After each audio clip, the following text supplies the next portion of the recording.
नमस्कार, आप देख रहे हैं आवाज इंडिया, देश की भरोसेमंद आवाज। मैं हूं पिंकी सिंह शेरावत। आइए नजर डाल लेते हैं देश और दुनिया की 20 बड़ी खबरों पर। गुरुद्वारा हेमकुंड साहिब प्रबंधन ट्रस्ट के अध्यक्ष नरेंद्र जीत सिंह बिंद्रा ने रविवार को मुख्यमंत्री पुष्कर सिंह धामी से भेंट की। उन्होंने आगामी यात्रा को लेकर विभिन्न व्यवस्थाओं के बारे में मुख्यमंत्री को अवगत भी कराया। इस दौरान उन्होंने मुख्यमंत्री को 20 मई 2026 को हेमकुंड साहिब यात्रा 2026 के पहले जत्थे के विदाई समारोह में शामिल होने का निमंत्रण दिया। बंगाल के ठाकुर नगर में एक रैली को संबोधित करते हुए पीएम मोदी ने कहा कि बंगाल का एक ही नारा है, बदलो सरकार। बंगाल के मानुष पलायन को मजबूर है। टीएमसी का छोटा नेता भी खुद को सरकार समझता है। बंगाल में अनेक फैक्ट्रियां 15 साल में बंद हुई, मील और कारखानों पर ताले लगे। बंगाल में सिंडिकेट कटमनी की दुकान ही फली फूली है। प्रधानमंत्री नरेंद्र मोदी ने रविवार को कहा कि वर्तमान में जारी जनगणना केवल सरकार का काम नहीं है, बल्कि सभी नागरिकों की जिम्मेदारी है। इसमें सभी की भागीदारी अहम है। पीएम मोदी ने पश्चिम बंगाल के आरामबाग में जनसभा को संबोधित किया। इस दौरान उन्होंने कहा कि भाजपा सरकार की पहली कैबिनेट बैठक में यहां आयुष्मान भारत योजना लागू होने का फैसला होगा। कहा कि 4 मई के बाद टीएमसी के हर गुंडे, हर अत्याचारी और हर भ्रष्टाचारी का हिसाब होगा। पश्चिम बंगाल के तेहट्टा में आयोजित जनसभा को संबोधित करते हुए केंद्रीय गृह मंत्री अमित शाह ने मुख्यमंत्री ममता बनर्जी और तृणमूल कांग्रेस को घेरा। उन्होंने दावा किया है कि विधानसभा चुनाव के पहले चरण में बंगाल की जनता ने दीदी का सुपड़ा साफ कर दिया है और भाजपा को स्पष्ट बढ़त मिल चुकी है। केंद्रीय गृह मंत्री अमित शाह 30 अप्रैल को 2 दिवसीय दौरे पर लेह जाएंगे। पिछले साल लद्दाख हिंसा के बाद और राज्य का दर्जा और 6ठी अनुसूची की मांग के बीच केंद्र शासित प्रदेश लद्दाख का शाह का ये पहला दौरा होगा। पश्चिम बंगाल में विधानसभा चुनाव के लिए राजधानी कोलकाता में एक जनसभा को संबोधित करते हुए अरविंद केजरीवाल ने भाजपा पर जमकर निशाना साधा। उन्होंने आरोप लगाया है कि भाजपा जहां भी सत्ता में आती है, वहां पहले से किए गए अच्छे कामों को बंद कर देती है। आम आदमी पार्टी ने बड़ा कदम उठाते हुए बीजेपी में शामिल हुए अपने 7 राज्यसभा सांसदों की सदस्यता समाप्त करने की मांग की है।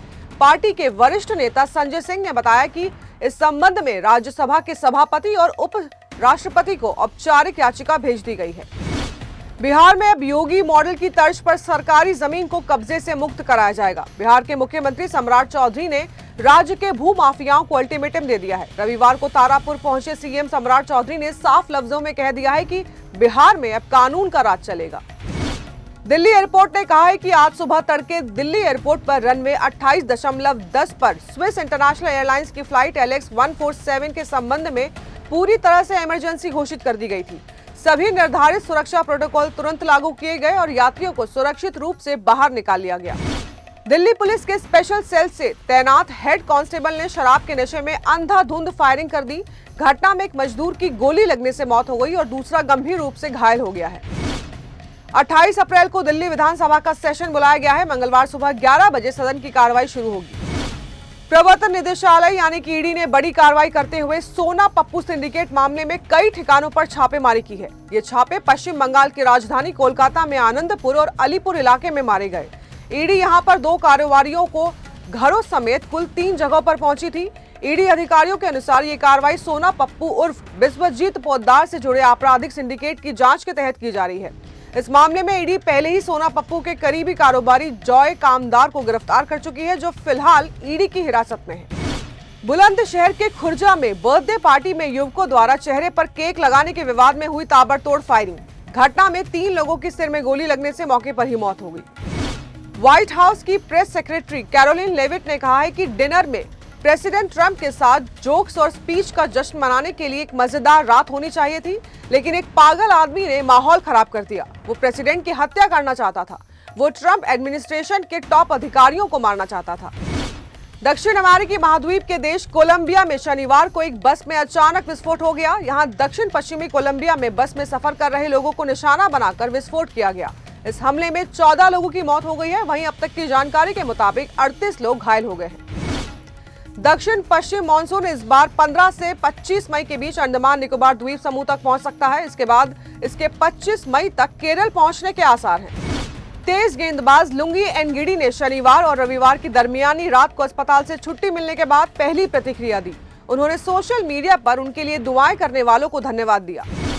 पति केएल राहुल की धमाकेदार बल्लेबाजी पर फिदा हुई आथिया शेट्टी। सोशल मीडिया पर तस्वीरें शेयर कर लिखा, उफ क्रेजी।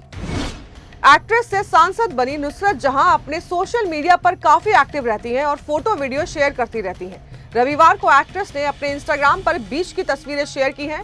इन फोटोज में नुसरत का ग्लैमरस अवतार नजर आ रहा है, जो काफी चर्चा बटोर रहा है। देश और दुनिया की बड़ी खबरों में फिलहाल के लिए इतना ही। जुड़े रहिए आवाज इंडिया के साथ, जल्द होगी मुलाकात। तब तक के लिए नमस्कार।